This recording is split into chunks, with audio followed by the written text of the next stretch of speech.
میرے آقا حضرت ام ہانی رضی اللہ تعالیٰ عنہ کے گھر آرام کر رہے ہیں کہ جبریل امین جو فرشتوں کے سردار ہیں نبی پاک کے دربار میں آتے ہیں. آرام سے جگاؤں کیسے؟ رب کا حکم ہے کہ محبوب کو بلایا جائے مگر محبوب آرام کر رہے ہیں. یہ وہی آرام ہے. مولا علی نے دیکھا کہ عصر کی نماز جاتی ہے تو چلی جائے، آقا کے آرام میں خلل نہ آئے. اب جبریل امین کو جگانا ہے. اللہ اکبر. اور پھر وہ سفر شروع ہوتا ہے. اب نبی پاک مکہ پاک سے بیت المقدس جاتے ہیں. سبحان اللہ. بیت المقدس کا سفر یہ براق پر کیا جاتا ہے. براق کی بات بھی سن لو ہے، جو اتنا پیارا مہمان ویسی سواری بھیجی جاتی ہے نا. اللہ نے اپنے پاس اپنے حبیب کو بلانا ہے. سواری بھیجی جنتی سواری براق. اچھا براق جو تھا اس کی سپیڈ کیا تھی ذرا سنیے گا. حدیث میں مضمون ملتا ہے کہ براق کی سپیڈ اتنی تھی کہ جدھر نگاہ پڑتی تھی ادھر اس کا پیر پڑتا تھا، اگلا قدم ادھر رکھتا تھا دوبارہ آئی سائڈ جدھر جاتی تھی. اتنی سپیڈ سے یہ ٹریول ہوا. اور سبحان اللہ براق کے اندر ایک زبردست شاک آبزرور بھی تھا. لوگ کہتے ہیں گاڑی وہ اچھی جس میں جھٹکے نہ لگیں، ذرا اسموتھ ڈرائیو ہونی چاہیے. دیکھو اللہ نے اپنے حبیب کو بلایا تو کس شان سے بلایا. جب یہ براق اوپر کی طرف جاتا تھا نا آسمان کی طرف تو روایتوں میں لکھا کہ اس کے پچھلے پیر بڑے ہو جاتے تھے. جب یہ اوپر جاتا تھا تو پچھلے پیر بڑے ہو گئے تاکہ اس کی پشت سیدھی رہے، نبی پاک کو سواری میں تکلیف نہ ہو.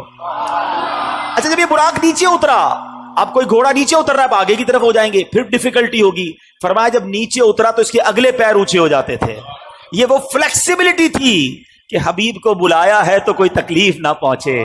کس شان سے سواری بھیجی گئی. اللہ اکبر.